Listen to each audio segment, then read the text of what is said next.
नत्वा बाल प्रबुद्धये विरच्यते मितस्पष्ट संदर्भ न्याय दीपिका. काय चर्चा चालली आपली?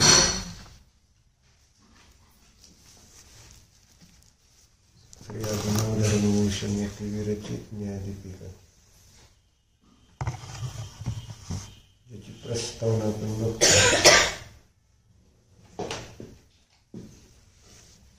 चंद्रमती अम्मांनी लिहिली. जीवन की सर्वश्रेष्ठ निधी.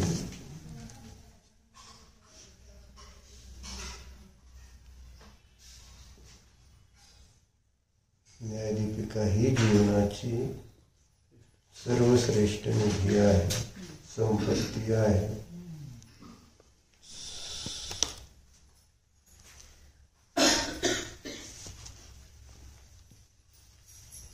तेव्हा या संपत्ती जशी आपल्याजवळ असते तर आपण त्याचं अवलोकन करत असतो, सारखं बघत असतो. संपत्ती बघायला पण चांगली वाटते.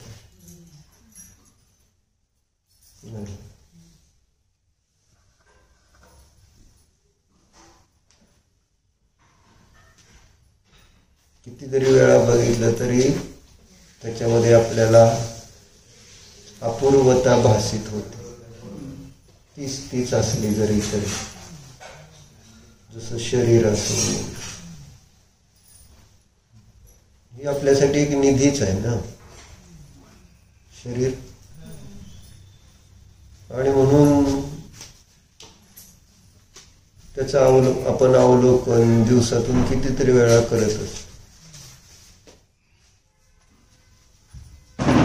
तसं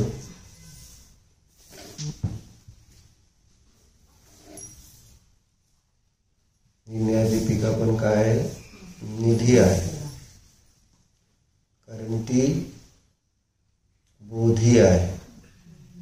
न्यायदीपिका काय बोधी आहे, म्हणून निधी आहे. आणि निधी ही बोधीच असली पाहिजे किंवा बोधीच असते.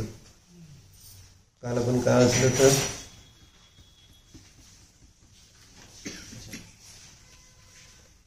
आता आपण काय वाचतो, काय सांगतो आपण काल वाचलं तर नाही.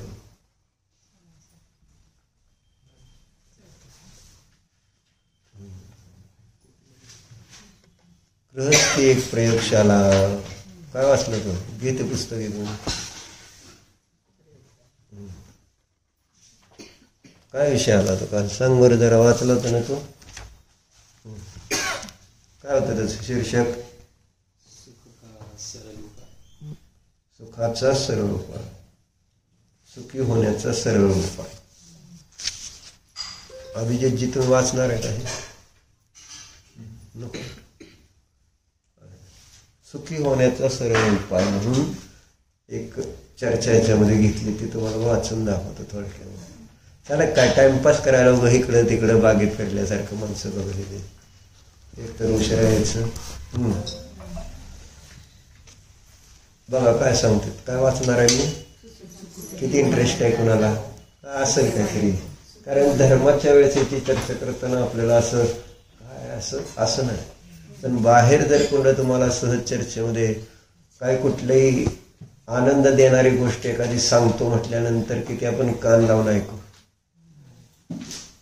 आणि इथं रोजच आहे सुखी. आता दुसरं काय, धर्म म्हटल्यानंतर दुसरं काय सांगू. ठीक आहे सांगा, जे असेल ते सांग. इथं ही जिज्ञासा नसते की बाबा अरे सुखी व्हायचा उपाय म्हणजे. इथं ऍक्च्युली प्रयोगात्मक खरा सम्यक उपाय सांगितला जात असताना आपल्याला असं वाटत नाही की हो काहीतरी आहे बरं का, हे आपण आता ऐकायला पाहिजे, कारण मला पण सुखच पाहिजे.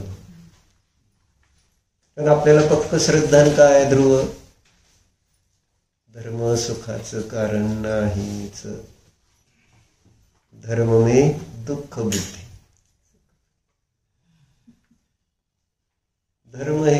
दुःखाचं कारण आहे.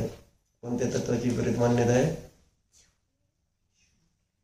धर्म हे दुःखाचं कारण आहे. कोणत्या तत्वाची विपरीत मान्यता आहे? विनयात आहे. काय म्हणते आश्रम विपरीत मान्यता विचारली हो मी. काय सरळ विचारलं काय? धर्म दुःखाचं कारण हे आश्रव आहे, धर्म दुःखाचं कारण आहे अशी विपरीत मान्यता. म्हणजे कोणत्या विपरीत मान्यता का समीचीन मान्यता आहे? धर्म दुःखाचं कारण आहे एवढं तर बरोबर आहे का नाही? तसं पण बरोबर. म्हणजे धर्म सुखाचं कारण असताना सुद्धा आपल्याला ते दुःखाचं कारण भासित होतं आणि हेच त्या ठिकाणी मिथ्यात्व म्हटलं जातं. मग मिथ्यात्वाचं कारण, मिथ्यात्वाचं कारण डॉक्टर काय? विपरीत मान्यता. कशाबद्दलची विपरीत मान्यता? जीवादि प्रयोजन भूत तत्व सरधयति नमाहि विपर्ययत्व. कशात आले? चढ आले. दुसऱ्या ढाले सगळ्यात झाले का नाही? दुसऱ्या ढालेमध्ये कशाचं वर्णन आले? मिथ्या दर्शन, मिथ्या ज्ञान आणि मिथ्या चारित्र आहे ना. कशाचं म्हणजे हे वर्णन का केलं तिथं दुसऱ्या ढालीमध्ये? चार गतीमध्ये जे दुःख ज्या जीवाला प्राप्त झालं त्याचं कारण दुसऱ्या ढालीत सांगितलं ना. पहिल्या ढालीत काय सांगितलं? चार गतीतील दुःखाचं वर्णन केलं. आणि मग हे दुःख या जीवाला कशामुळं हे दुसऱ्या ढालीत सांगितलं ना. वाचली का छेडाला कधी? हा काय करता मग? आयुष्य तर चाललंय संपून. कधी वाचायचं? सोपे सोपे सुंदर सुंदर असे ग्रंथ आहेत. तुझं झालं का वाचून ध्रुव? छेडाला अभिजितजी वाचले का? आधी वाचली ना. आधी तर वाचलीच की. आधी वाचली पण छेडाला वाचली का असं मला विचारायचं. आधी थोडंच विचारलं तर आधी वाचली बरोबर. मग सांगायचं काय तिथं त्याच्यामध्ये दुःखाचं चार गतीतील दुःखाचं कारण सांगताना दुसऱ्या ढालीमध्ये ऐसे मिथ्या दृग ज्ञान चरणवश काय भ्रमत भरत दुःख जन्म मरण असं ती सुरुवात केलेली त्यांनी. आणि मग त्यामध्ये क्रमाने मिथ्या दर्शन, मिथ्या ज्ञान आणि मिथ्या चारित्राचं वर्णन करत असताना पहिल्यांदा मिथ्या दर्शनाचं वर्णन केलं. त्यावेळेस मिथ्या दर्शनाचं स्वरूप काय सांगितलं त्यांनी? जीवादि प्रयोजन सात तत्व आहे असं म्हणायचं का? प्रयोजनभूत सात शब्द वापरले गेले त्याच्यामध्ये. तोडरमध्येने पण मोक्ष मार्ग प्रकाशामध्ये प्रयोजनभूत शब्दाचा वापर केलाय. आणि प्रयोजनभूत शब्दाचा अर्थ काय?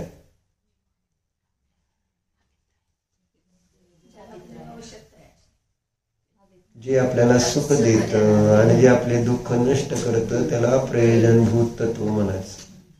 असं सरळ त्यांनी दिलंय तोडरमध्येने चौथ्या अधिकारामध्ये प्रयोजनभूत शब्द. बरोबर.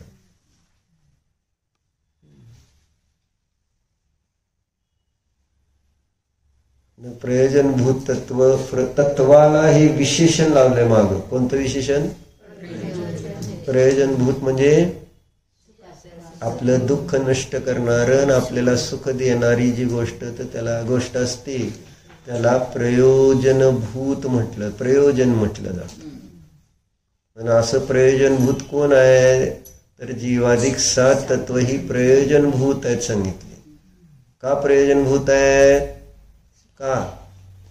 कारण सुख देतात आणि दुःख दूर करतात. आता काय वेगळं सांगणार आहे? तू सांगितलं का नाही मी ही तत्व जी आहेत ती प्रयोजनभूत म्हटलीत. कारण प्रयोजन शब्दाचा अर्थ होतो सुख देणार आणि दुःख दूर करणार. तर मग तत्वाला ते विशेषण लावले. त्याचा अर्थ काय झाला? तत्व जी आहेत ती आपलं दुःख दूर करणारी असतात आणि सुख देणारी अशी ती तत्व असतात. आणि अशा त्या तत्वासंबंधीची विपरीत मान्यता त्याचं नाव काय? अभिजित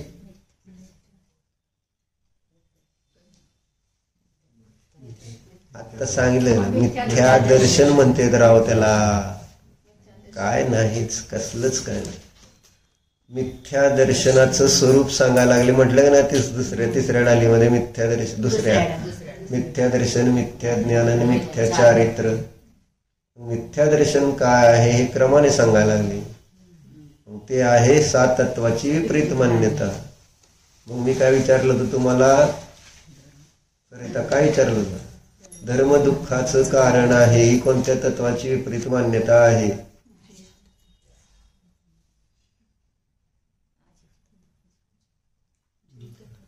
आजीव तू एक आसरो सांगतो बंद की समोर निर्जरा सांगता काय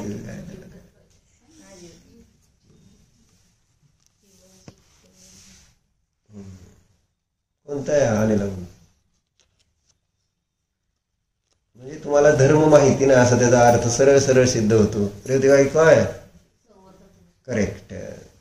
संवर हा प्रथम धर्म सांगितलेला आहे शास्त्रामध्ये. माहिती आहे तुम्हाला? संवरापासून धर्माची सुरुवात होती ही तर माहिती आहे का नाही? मग जोपर्यंत जीवनामध्ये संवर प्रगट होत नाही तोपर्यंत धर्माचा प्रारंभ होत नाही.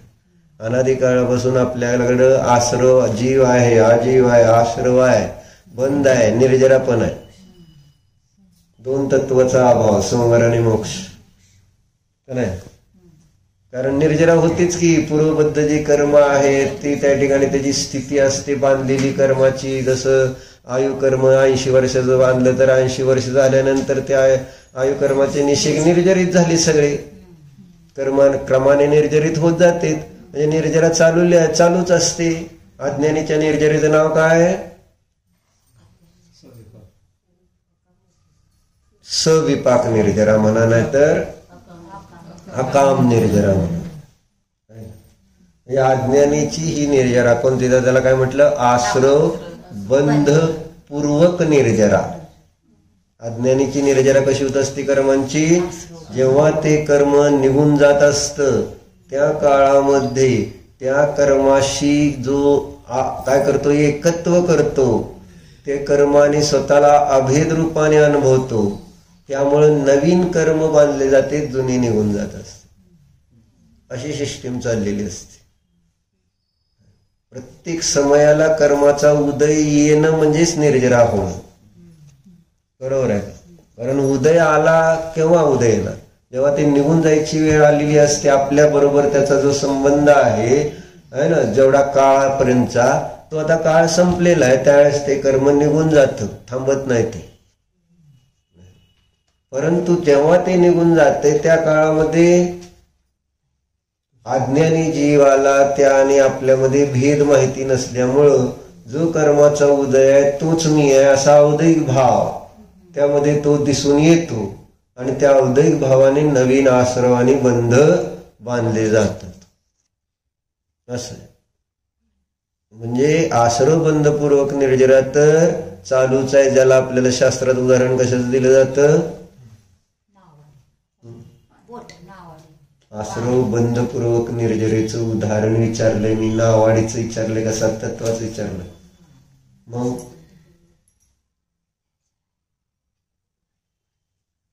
नावाडी नावाचं पण सांगता येईल, पण सांगा ना नीट कसं सांगणार? तर आता बोटेला होल पडलेलं असतं आणि त्याच्यातनं पाणी येत असतं का नाही? बरोबर आहे. आणि ते पाणी नावे थांबतंय. मग आता ती बोटीतला मनुष्य पाणी काढत राहिला बोटीतनं, तर बोटीतलं पाणी रिकाम होईल का नाही? म्हणजे येणार थांबवावं लागल ना. बरोबर आहे, थांबवावं लागला. तर ते संवराचं भावासन होण्यासाठी तो संवर धर्म काय पाहिला याच्यासाठी चर्चा सांगतो. थांबवावं लागेल ना. तसं पाण्याचे हौद रिकामा करायचं तर काय करावं लागतं? वर एक नळ चालू आहे आणि खाली एक नळ आहे. खालचा नळ चालू केला तर टाकी रिकामी होईल का नाही? वरचा म्हणजे जे येणारं पाणी आहे ते थांबवावं लागेल. नुसतं पाणी सोडलंय यामुळं त्या ठिकाणी तर हौद रिकामा होत नाही. तसं इथं पण सांगितलं की जे कर्म नवीन येऊन तुमच्या जवळ जर बांधले जात असतील आणि पूर्वीचे निघून जात असतील तर असा संसार संपेल का कधी?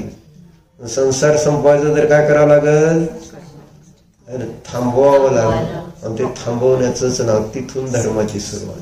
थांबवलं जात. कोणाला थांबवायचं, कोणत्या कर्माला, कशाला म्हणजे नवीन येणाऱ्या कर्माला न बांधणे है ना, आश्रव बंधन नवीन न होणे, त्याचं नाव आहे कर्णानुयोगाच्या भाषेत संवर. कर्म रोखणे. कारण हा जीव कधी कर्माला रोखायचा प्रयत्नच करत नाही. आणि कर्माला रोखलं नसल्यामुळं कर्माने रहित होऊन कधी तो मोक्षाला प्राप्त झालेला नाही.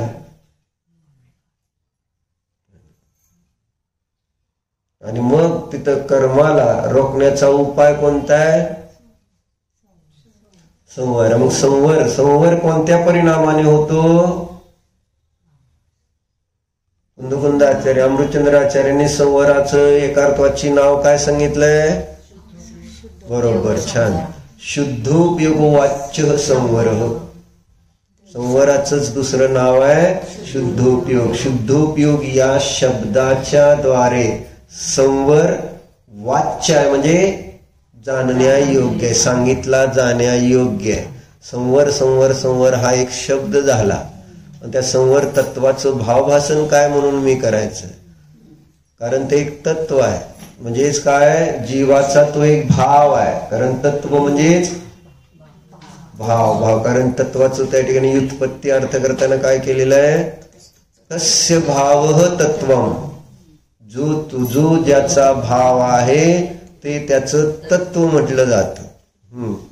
जो त्याला, आता हे सगळं लिहू शकतोस का नाही तू, का लक्षात राहतं तुझ्या, राहू दे आता. म्हणजे काय लिहायचं हे पण मीच सांगायचं का तुला. मग आता सांग, साखरेचा भाव काय,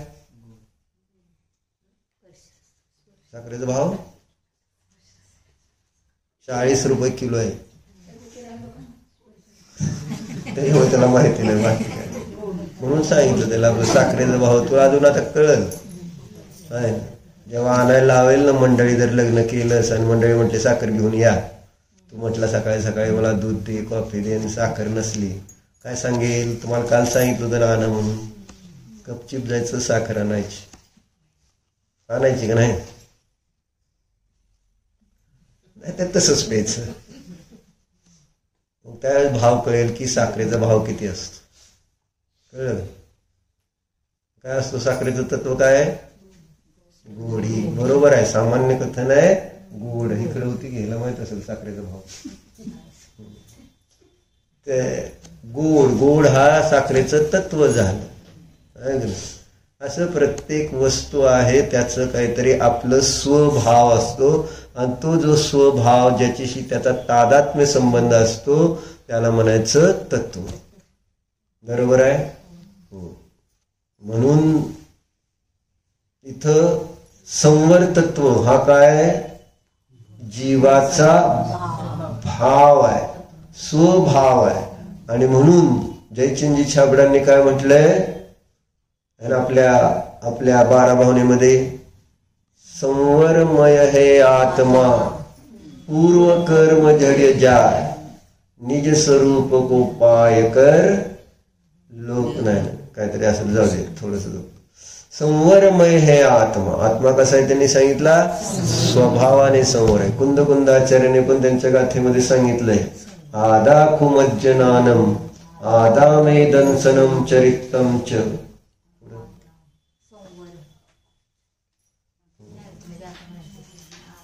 आदापच्छखानम आदामे संवरो जोगो. अशी ही समजसारची गाथा आहे. आणि नियमसार मध्ये तशीच गाथा आहे. भाव पाहुण मध्ये पण आहे. आदा कुमज्जनाने आदा मे दंसने चरितेय आदा पच्छखाने आदा मे संवरे जोगे. अशी गाथा आहे ती.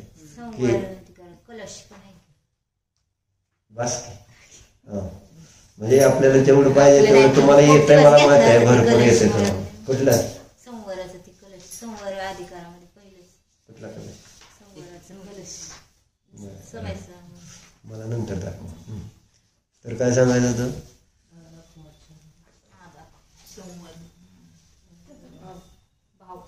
काय अर्थ काय झाला आदाखुमज्जनानम? तर आत्माच ज्ञान आहे, आत्माच दर्शन आहे, आत्माच चारित्र आहे, आत्माच प्रत्याख्यान आहे, आत्माच संवर आहे, आत्माच योग. म्हणून संवर काय? आत्म्याचा स्वभाव झाला, आत्म्याचं तत्व. आपण आत्मा ज्ञान दर्शन या शब्दाने आपण नेहमी ऐकलेलं आहे सामान्य रूपाने, पण विशेष रूपाने जेव्हा आपण वाचू आत्म्यासंबंधीचं वर्णन, तर आत्म्याचं एक स्वरूप सांगितलंय काय? संवर. आत्मा संवर स्वरूप आहे आणि म्हणून संवर हा धर्म आहे. आता हा स्वभाव रूप धर्म आणि पर्याय रूप धर्म. म्हणून पर्यायामध्ये सुद्धा धर्माची सुरुवात कुठून होते? तर धर्माची सुरुवात कुठून होते? संवरापासून. जोपर्यंत संवर धर्म प्रगट होत नाही तोपर्यंत या जीवाच्या जीवनामध्ये धर्माची सुरुवात होत नाही. संवरापासून तिथं संसार थांबणार. नवीन यायचं थांबलं की संसार थांबला, पण नवीन यायचं चालू आहे तर संसार थांबवू शकत नाही, नियम समजा. आणि या संवर तत्वासंबंधीची विपरीत मान्यता काय?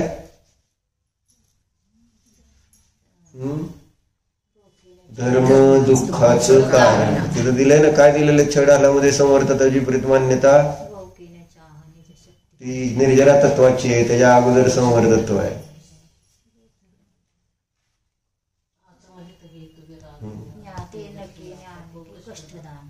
आत्महित हेतु विराग ज्ञान ते लखे आपको कष्टदान. आत्म्याचं हित कशामध्ये आहे? आत्म्याच्या हिताचं कल्याणाचं कारण कोण आहे? विराग ज्ञान. विराग ज्ञानचा अर्थ काय होतो अभिजित?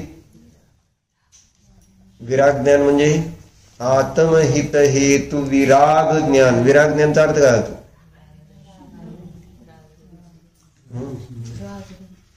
मला वाटलंच होतं तुम्ही सांगता. विराग ज्ञान शब्द वापरल्यामुळं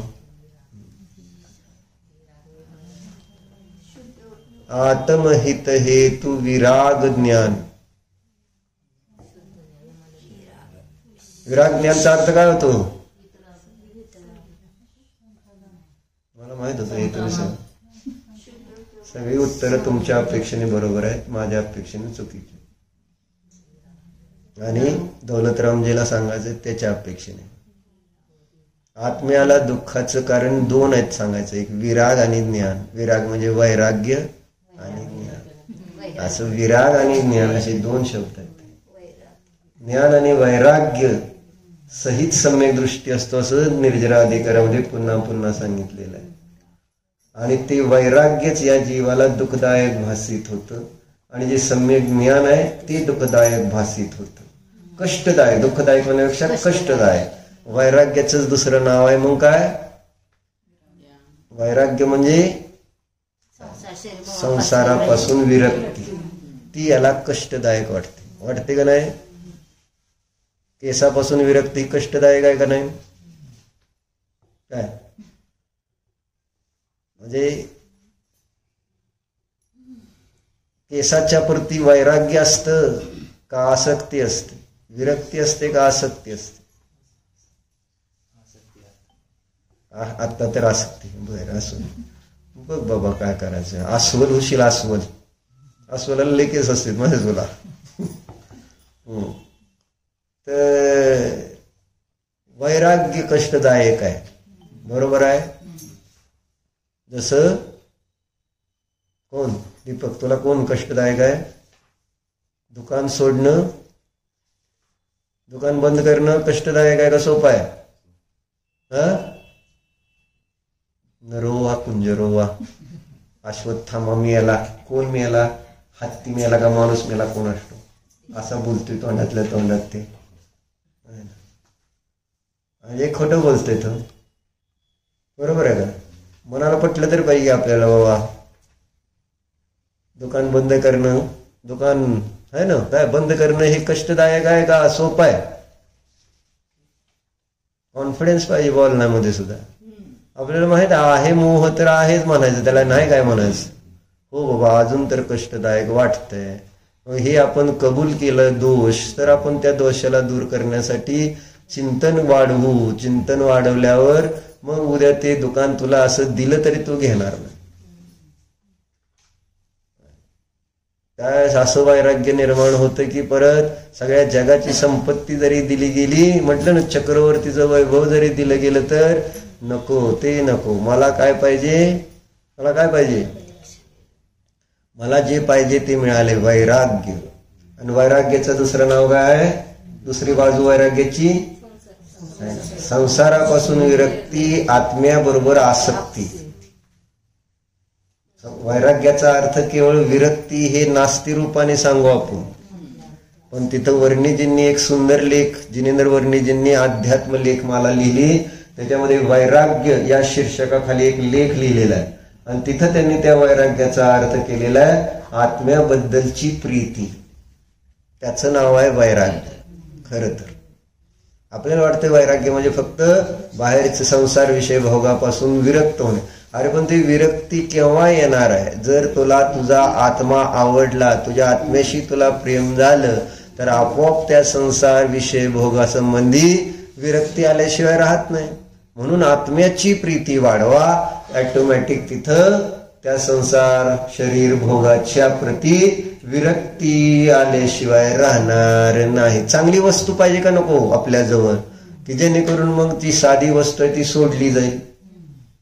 चांगली वस्तू कोणती, तर आत्मा. ते त्या ठिकाणी आपल्याला त्याची टेस्ट, त्याची चव एकदा आली की ऑटोमॅटिक मग ते संसार शरीर भोग आपल्याला बांधू शकत नाही. जसं आपण बघतो ज्यांना वैराग्य उत्पन्न झालेलं आहे, अशी आपण कथानक ऐकलीत. वर्तमानामध्ये अनेक जीव जे दीक्षा घेतात त्यांचं बघितलं की नाही, वैराग्य झाल्यानंतर किती वैभव होतं. हिच्या बहिणीकडे वैभव कमी होतं काय, दीक्षा घेतली का नाही तिने, पण महाराजांनी दीक्षा घेतली का नाही. ज्यांना वैराग्य झालं, तुमच्या मिस्टरनं पण दीक्षा घेतली का नाही, झालं एकदा बरं काय करायचं, वर्ष झालं काय करायचं नाही, काय करायचं वर्ष झाल्यावर, मग तुम्ही आज घेणार का दीक्षा, मग सांगा वर्ष झालं ते, वर्ष झालं मागापासून ऐकतोय, काय करायचं वर्षाचं, काहीतरी करा ना. मग वर्ष झाले तर त्यांनी दीक्षा घेऊन आपलं कल्याण केलं, समाधी साधली. तुम्ही अजून इथंच बसलाय नुसतं मला सांगत हे गाथेत आहे, हे कजशाय ना मुक्ती आहे ती, त्याने काय होणार. चला आपलं उलट पण देतो दीक्षा. 1 वर्ष झालं, मला मागापासून 4 वेळा सांगते 1 वर्ष झालं. त्या जीवन त्याचं आपलं दाखल, तर त्याचा तुमचा काय संबंध आहे. ते कुठल्या तरी गतीतनं आला आणि चांगला आपलं आत्मसाधना करून गेले चांगल्या गतीला. आपलं काय हे आपण बघावं ना. प्रत्येक द्रव्य स्वतंत्र आहे म्हटल्यानंतर त्या लोकांचंच नुसतं आपण सादर करत बसायचं का वर्षगाठ. जे गेले त्यांचंच निर्वाण साजरं करा, नाही तर त्यांचा संयम दिवस आणि हिंद दिवस आणि अमुक आणि तमुक. काय संबंध आहे आपला. त्यांनी तर तुम्हाला सोडलं होतं, तुम्ही अजून धरून ठेवलं त्यांना, ही प्रॉब्लेम आहे. कसं तुम्हाला धरून ठेवलं त्यांनी त्यावेळेस. सगळा संसाराचा मोह, तुमचा मोह सोडला त्यावेळेस त्यांची दीक्षा झाली. त्या दीक्षा अशीच होती का, त्यांनी तुमचा मोह सोडला मग तुम्ही का सोडायचं. हे वर्ष झालं तरी अजून आहेच मोह. आधी तुमचा नवरा म्हणून मोह आणि नंतर माझ्या नवऱ्याने दीक्षा घेतली, माझ्याच नवऱ्याने दीक्षा, अजून त्याच्यातनं नवरेपणा गेलाच नाही त्या जीवाचे पर्याय. माझा नवरा 1 वर्षापूर्वी दीक्षा घेऊन मग गेला. कोणाशी तिथं ती माझेपणा अजून कुठं म्हटलं ना. जागा विकली जरी आपली तरी ती दाखवताना माझीच जागा म्हणून दाखवत, ही माझी जागा होती. गाडी विकली तरी ही माझी गाडी होती. कुठलीही गोष्ट बघितली तर त्याच्यामध्ये अजून ते माझेपणाचे भाव आपण सोडायला तयार होत नाही. कोणत्या तत्वाची मान्यता आहे.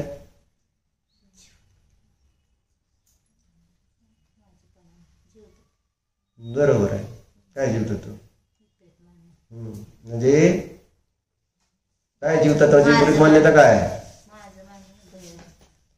मेरे गृह बोधन मग ते म्हटले ना, मेरे सुततीय आहे ना, हे शब्द वापरले ना, ही जीव तत्वाची विपरीत मान्यता सांगितली नाही. की माझा नवरा, माझी बायको, माझा मुलगा, ही कशाची मान्यता आहे विपरीत. कशाची विपरीत मान्यता आहे? नीट सांगाय, जरा कॉन्फिडन्स सांगा. ही जीवतत्वासंबंधीची विपरीत मान्यता आहे. आणि जीवतत्वाची ज्याची विपरीत मान्यता आहे त्याच्या पर्यायामध्ये संवर कधी प्रकट होईल का? ममत्व विपरीत मानलंय ना, विपरीत मान्यता केली ना त्या परद्रव्याबद्दलची, माझं मी म्हणून.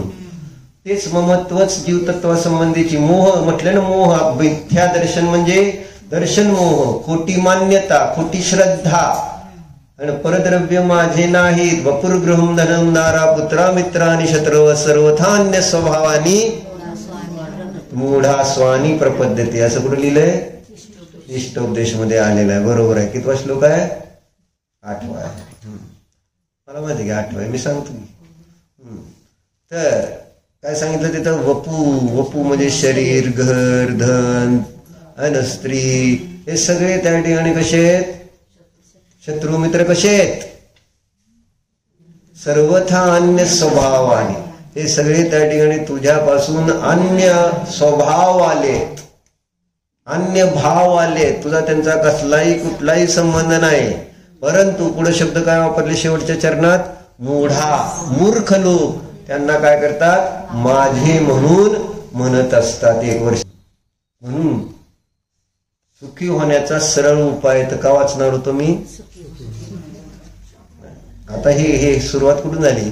इथं मी हे वाचणार आहे. तुम्हाला किती इंटरेस्ट आहे सुखी होण्याचा? सरळ सरळ. बरं झालं, सांगा सांगा सरळ उपाय. मला सुखीच व्हायचंय. आम्ही कितीतरी द्राविडी प्राणायाम करतोय पण सुखी होईना. हे संसारामध्ये सगळे प्राणी सुखी होण्यासाठी निरंतर प्रयत्न करतायत, परंतु हाती दुःखच येते. मग आता इथं सांगायला लागले सरळ उपाय सुखी होण्याचा. बरं, असं how much interest in this subject? कापूस करण्याची गोष्ट आहे सांगायला. सांगून मोकळं झाल्यावर बरं असं आहे का? मग आम्हाला बरं माहिती आहे, बरेच जण आम्हाला माहिती आहे. आता मग अशी अनेकांताचं जरा दुपारी अष्टसहस्री चर्चा सांगत होतो. आम्हाला माहिती आहे अनेकांत काय आणि सम्यक एकांत काय, हेच सांगत बसले. अरे तिथं शंकाकार आमच्या अनेकांतामध्ये दोष दाखवतोय आणि वेगळंच सगळ्यांचं. अरे आपल्या अनेकांतामध्ये शंकाकाराने दोष कसे दाखवलेत ते समजून घ्यायचं सोडलं. आम्हाला माहित आहे. बरं, माहित आहे तर बस. जे आपण मानलेले तत्व असतात त्या तत्वामध्ये काही दोष आहेत किंवा नाही आहेत, म्हणजे आपलं तत्व निर्दोष आहे हे तुमचं नुसतं श्रद्धान कामाला येणार नाही. ते निर्दोष कशावरून आहे हीच तर त्या ठिकाणी तिथं समंत भद्राचार्यांनी देवाची परीक्षा घेऊन सिद्ध करून दाखव. देव निर्दोष नसतेत, देव निर्दोषच असतेत की नाही. मग कशासाठी परीक्षा घेतली? कारण आपण विपरीत त्या ठिकाणी देवाबद्दलच्या मान्यता ठेवत असतो, देवाची महानता वेगवेगळ्या कारणाने मानत असतो आणि म्हणून समंत भद्राचार्यांना त्या भगवंतांची निर्दोषता सिद्ध करण्यासाठी युक्तीचा अवलंबन घेऊन सिद्ध करून दाखवावं लागलं. किंवा देव देव युक्ती आणि शास्त्राच्या विरोधी वचन असतं, त्यांचं तत्व असतं, म्हणून त्या ठिकाणी ते निर्दोष आहेत. बरोबर आहे ते. म्हणून नुसतं आहेत आम्हाला माहिती आहे. देव काय? वीतराग आहेत. मग आता वीतराग आहे कुणाला माहित नाही. आणि वीतराग का आहेत ह्या प्रश्नाचं उत्तर यायला पाहिजे नको? अपेक्षा म्हणजे त्याचे कारण मीमांसा समजली पाहिजे. जोपर्यंत आपण त्या पाठीमागची कारण शोधत नाही, त्याच्या पाठीमागचे हेतू बघत नाही, आपली बुद्धी वापरत नाही, युक्ती वापरत नाही, तोपर्यंत आपल्याला त्या विषयाचं भावभासन होऊ शकणार नाही.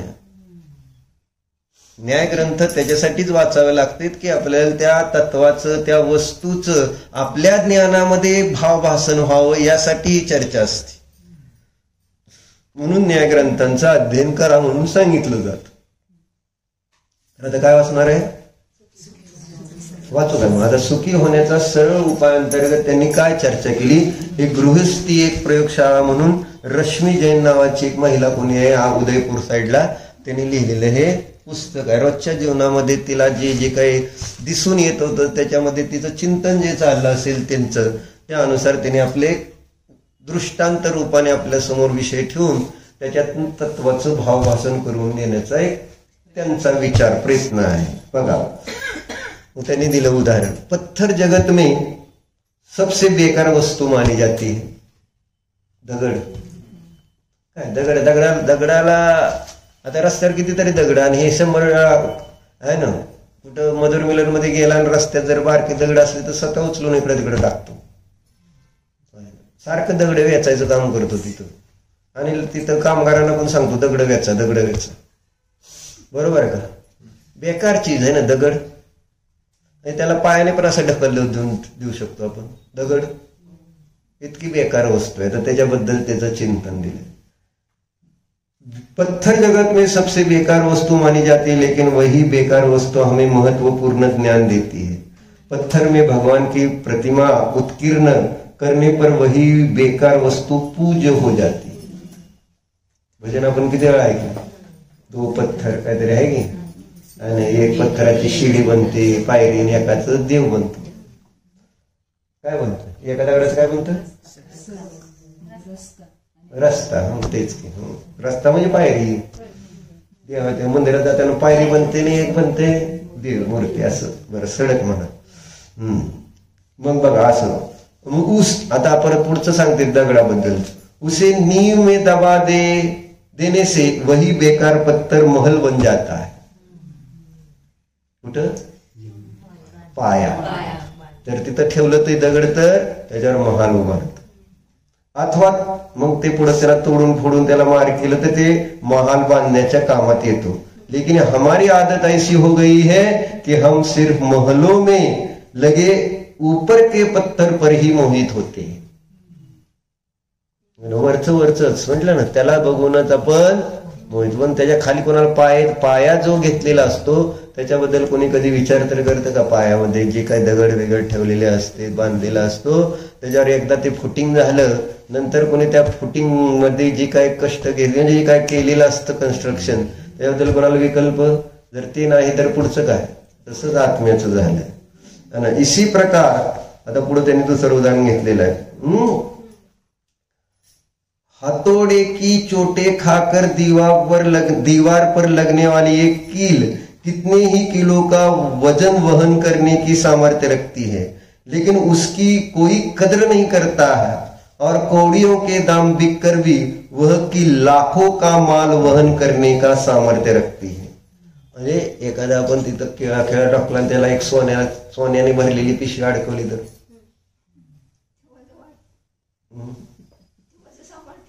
तेच की सांगतोय. म्हणजे पण खेळाचं महत्व काय आहे का त्या पिशवीचं, असं त्यांना सांगायचं है ना.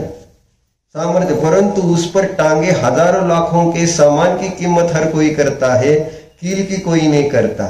लेकिन इसकी तरफ हमारी है ना, इससे उसकी कीमत कम तो नहीं हो जाती. म्हणजे हीच गोष्ट आता त्यांनी कशावर घटवणार आहेत? आपल्यावर. म्हणजे कोणावर? नुसतं आपल्यावर म्हणायचं. आपल्यावर म्हणून काय फरक पडतोय? आपला नाहीच ना, तर आपल्यावर म्हणून काय उपयोग आहे? आपला म्हणजे कोण? ज्ञानावर. ज्ञानाची किंमत कोणाला कळत नाही हे सांगायचं की जे ज्ञानच सगळ्याच्या किमती ठरवत असतं, आणि जे ज्ञानच सगळ्याचा निर्णय करत असतं, त्या ज्ञानाची किंमत कोणाला किती कळते? परवा विवेकानंदाची गोष्ट सांगितली ना तुम्हाला, है ना. डोळ्याची किंमत कळलेली नाही आहे, दगडाची कळते. डोळ्यामधून जाणणारं ज्ञान आहे, त्याची किंमत कुणाला किती कळते हे सांगते. जगत पैसे से वस्तु की कीमत करता है, कम पैसे की वस्तु सस्ती मानी जाती है, जबकि उसके उपयोग से वस्तु की कीमत होती है. अशा म्हणजे त्याचा उपयोग. सोन्याची किंमत भले मस्त आहे, पण त्याचा उपयोग आहे का? काय खायला कामाला येते?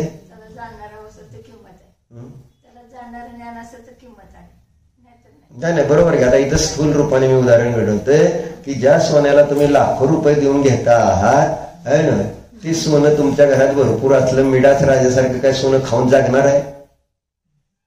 आणि तुमचं त्या ठिकाणी बाजारात मिळणारी वस्तू, गहू, ज्वारी, मीठ वगैरे हे जे स्वस्तातल्या साध्या वस्तू आहेत, त्याची किंमत सोन्यापेक्षा कितीतरी कमी आहे का नाही? कसं किलो असतं आपले हे गहू? कसे किलो असतात? 40 रुपये किलो. आणि सोनं 1 कोटी रुपये किलो आहे. लाख रुपये म्हणते. लाख रुपयाला 1 तोळा. 10 ग्रॅम मिळतं फक्त.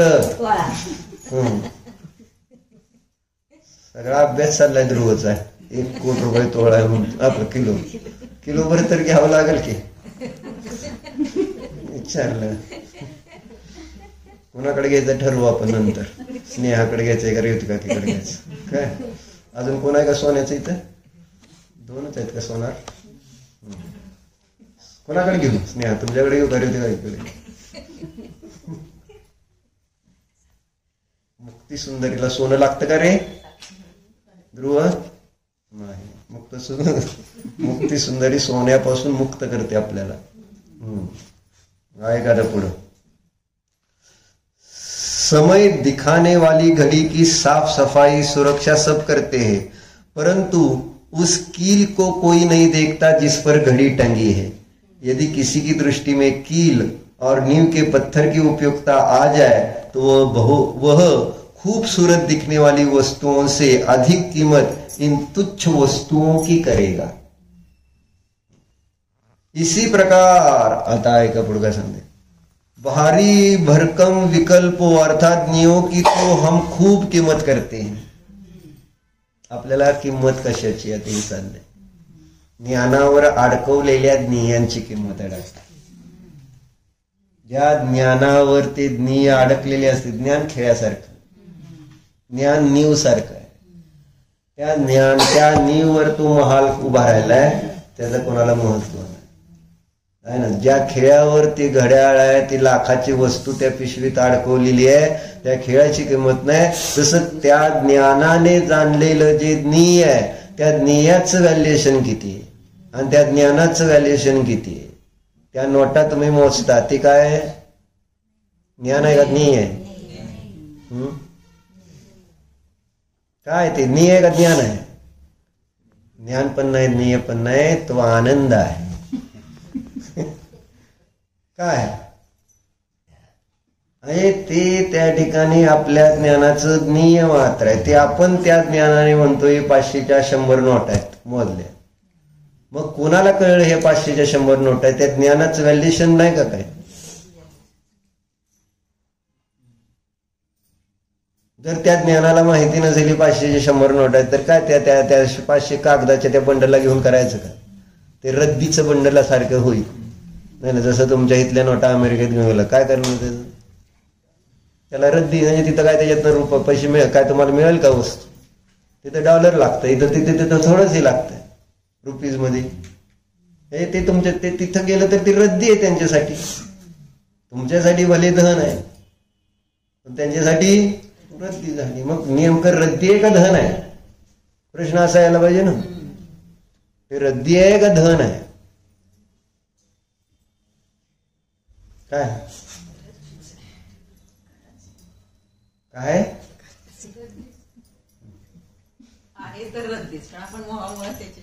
तुमच्या हातातलं सोनं आहे ते सोनं आहे का दगड आहे? आता म्हणे का आहे तर दगडच, पण मोहाने मी त्याला सोनं म्हणते.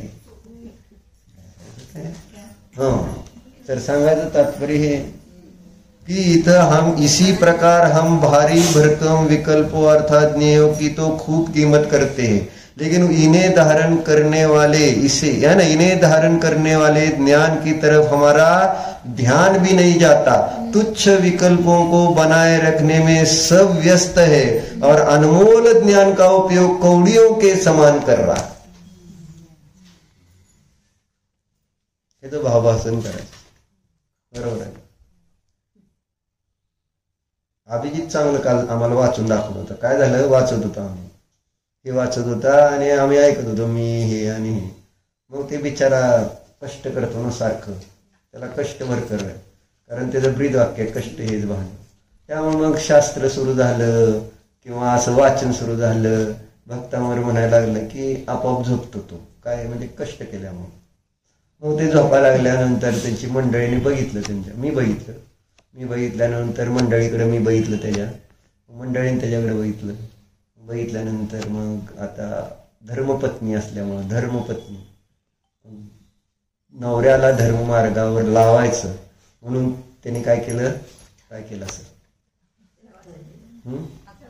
करेक्ट. अनिला पण परफेक्ट धर्मपत्नी आणि म्हणजे उठवलं नाही, नुसतं उठवून काय परत झोपला असता ती. आणि काय म्हटली, आणि हे का वाचा तुम्ही, आणि त्याने इतकं छान वाचून दाखवलं. त्यानंतर त्याची झोपच गेली. आणि त्याने अनेक वेळा बायकोला धन्यवाद दिले, थँक्यू थँक्यू थँक्यू. म्हटला तुम्हाला जर वाचायला दिलं नसतं तर मी असं झोपून या चांगल्या तत्वापासून वंचित राहत असतो. असं करायला पाहिजे आपण सगळ्यांनी.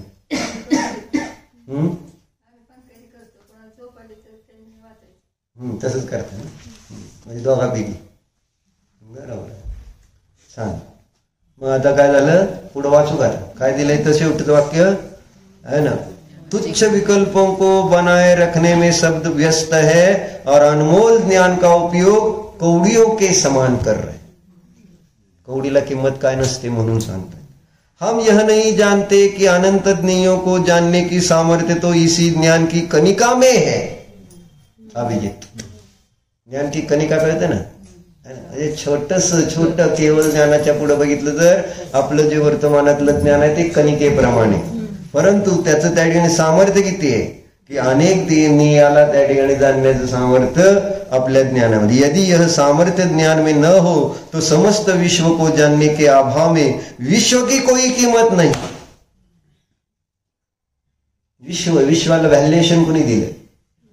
ज्ञान जाणतंय म्हणून हे विश्व आहे. नाही तर ज्ञान जर नसतंच तर काय त्याच्यात पुद्गल धर्म आकाश काल असते जीव नसतं तर त्या विश्वाला काय काय हाय काय नाही काय त्याला काय फरक पडणार आहे? ज्याच्या चेतना नाही जीव नाही त्या ठिकाणी त्यांना काय समजतंय की आपलं काय वजूद काय म्हणायचं, आपलं स्वरूप आपली सत्ता म्हणून काय हे त्या वस्तूंना थोडे समजते. म्हणून सांगितलं है ना, हीरे का मूल्य लाखों में लगाने वाला यही ज्ञान तो है, किंतु अफसोस कि सबका मूल्यांकन करने वाला अपना ही मूल्य नहीं करता. अपनी न्यायिकता से अनजान यह परमात्मा भिखारी बना संसार में भटक रहा है. सबकी कषायों को बुरा जानता है लेकिन अपनी कषायों से अनजान है. दुसऱ्याने केलेला क्रोध, दुसऱ्याने केलेला तिरस्कार, ईर्ष्या, मत्सर, मान सगळे काय वाईट. आणि आपण केलेलं आपण करतच नाही. आपण करतो का नाही? पण आपला कोणाला कळतं? कोणाला कळत नाही आपलं काय आहे ते, है ना. असं आहे. सबकी कषायों का भार उठाता फिरता है. पुढे छान लिहिलं त्यांनी, सबकी कषायों का भार उठाता फिरता है और अपनी कषाएं इसे हल्की लगती हैं. इसने मुझे बुरा कैसे कह दिया, इसने मुझे मारा कैसे, आदि आदि प्रकार से दूसरों की कषायों से तो द्वेष करता है और अपनी इसी द्वेष रूप कषाय से राग करता है. म्हणजे दुसऱ्याच्या कषायाला बघून द्वेष करतो, पण आपल्या द्वेषाचा मी दुसऱ्याच्या प्रती, आणि दुसरीची कषाय म्हणजे द्वेष आहे का नाही. दुसऱ्याचा क्रोध म्हणजे द्वेष, त्या द्वेषाचा हा द्वेष करतोय. पण इथं जो द्वेष होतोय त्याच्या प्रती, त्या द्वेषाचं माझं बरोबर आहे. बरोबर आहे तुमचा डॉक्टर काय म्हणतोय? माझं बरोबर असतं का नसतं? असं कोणच म्हणणार नाही माझं कषाय त्या ठिकाणी चुकीचं आहे म्हणून. वास्तव में यह जीव दूसरों की कषाय से ही निरंतर दुखी है. इसके उपयोग में हर समय दूसरों की ही अच्छी बुरी बातें घूमती रहती है. उन्हीं के बोझ से यह दुखी रहता है. आपल्याबद्दल कमी आणि दुसरा काय करतो त्याच्याबद्दल जास्त विचार करून हा जीव जास्त दुःखी असतो. बरोबर आहे. लोक में किसी के घर का फेंका गया कचरा हम अपने घर में रखते हैं क्या? लोक में किसी के घर का फेंका गया कचरा हम अपने घर में रखते हैं क्या? फिर किसी के द्वारा फेंके गए कषायों के कचरे को तुरंत पकड़कर अपने घर में रखने की भूल कैसे कर रहे हैं? कषायांना कचरा मानलात असता तर आपण तो कचरा उचलून आपल्या डोक्यात घेतला नसता, ठेवला नसता.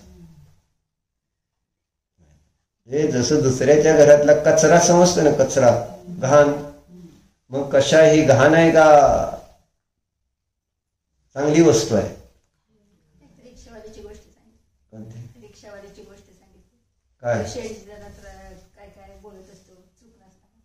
तर तो रिक्षावाला म्हणतो की ते काय ते कचरा टाकतोय, मी कशाला घेऊ त्याचा कचरा. होय ना, मी सांगितलं. मी सांगितलं. बरोबर, छान. मी सांगायचं हे, आणि आपल्याला ठेवायची गरज नाही.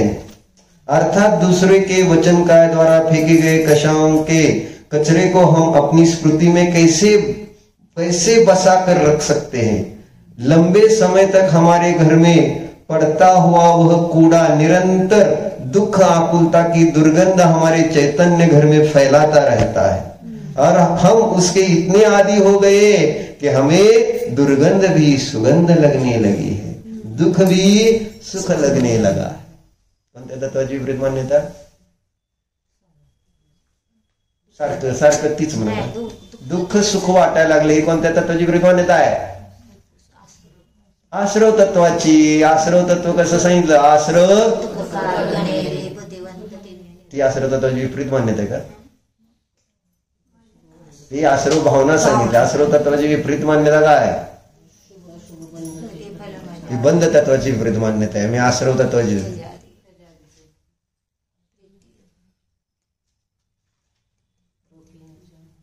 अरे काय सांगायला लागला? कळतं का तुम्हाला? काय निर्जरा काय? कशाला काय पण आपलं सांगायचं. राजेश्री का कितीपर्यंत पोहोचले तुझे? आर रागादि प्रगटये दुख देन तिनहि को सेवत घिनत चैन. बरोबर आहे का? कि रागादि प्रगटये दुःख देन तिनही को सेवत. आणि त्या ठिकाणी त्या रागादी विभाव भावांचं सेवन करत असताना आहा किती मज्जा आहे. काय मज्जा आहे का नाही? कशात कशात मज्जा आहे? म्हणा इथं असं शीतल काका असं सांगितलं इथं मज्जा आहे म्हणून. आत्म्यात मज्जा आहे.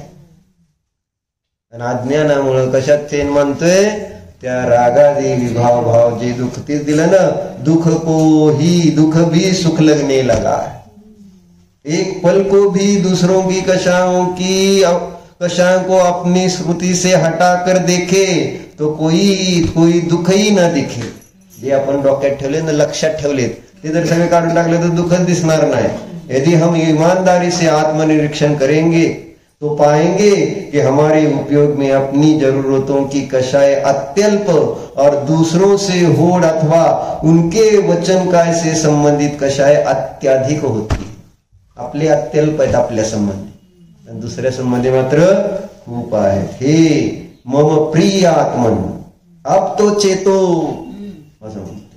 अब तो सबसे पहले दूसरों से संबंधित कषायों का अनावश्यक भार अपने उपयोग से उतार फेंको. कोई जैसा भी परिणाम रहा है उसे परिणमने दो. तुम उससे प्रभावित मत हो. तब उनसे खाली हुए अपने उपयोग को अपनी न्यायिकता में लगाओ. यह न्यायिकता तो तुम्हारी ही निधि है. वह कहीं बाहर से अथवा विकल्पों से नहीं आती. इस न्यायिकता से ही तुम सर्वश्रेष्ठ हो. सब जगत का निर्णय करने वाले प्रभु, अब अपना भी निर्णय करो. अपने ज्ञान गुण को समझो.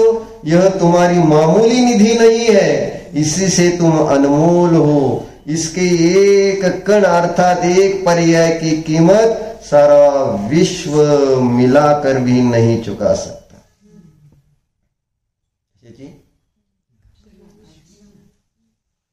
जी मी एका ज्ञान पर्यायाची व्हॅल्युएशन सांगतो. सगळ्या विश्वातलं सगळं धन गोळा केलं तरी त्या एका ज्ञान पर्यायाची किंमत करू शकणार नाही. इतकं मोठं व्हॅल्युएशन आपल्या एकेका क्षणाच्या एका क्षणाच्या उपयोगाचं आहे. आणि त्या उपयोगाला आपण कवडी मोल करून टाकलं. व्हॅल्युएशन किती आपल्या उपयोगाचं आपल्याला म्हणून दिलं. हीरे जिसे सोने चांदी हीरे की तो जिस सोने चांदी हीरे की तू कीमत करता है वह भी तो जड़ पत्थर है. उस जड़ की महिमा करता है और उसे जानने वाले ज्ञान की महिमा नहीं करता. यह महाआश्चर्य है. निधी, निधी शब्द वापरला नाही. कोणती निधी आहे? म्हणजे सुखी होण्याचा काय सांगितलं होता? सरळ उपाय कोणता आहे? त्या ज्ञानाने आय कॅन डू एनिथिंग. म्हणजे त्या ज्ञानाद्वारे मी मला दुःखी करू शकतो आणि त्याच उपयोगाद्वारे मी मला सुखी करू शकतो. उपयोगामध्ये दुसऱ्याला ठेवा, दुःखी व्हा. उपयोगामध्ये स्वतःला ठेवा, सुखी व्हा. इतकं सोपं सूत्र आचार्याने दिले. तो इष्टोपदेश मध्ये आले ना एक श्लोक, काय आला? पर पर ततो दुःखम आत्मा आत्मा एव ततो सुखम अतएव महात्मानस्तम निमित्तम कृत उद्यम.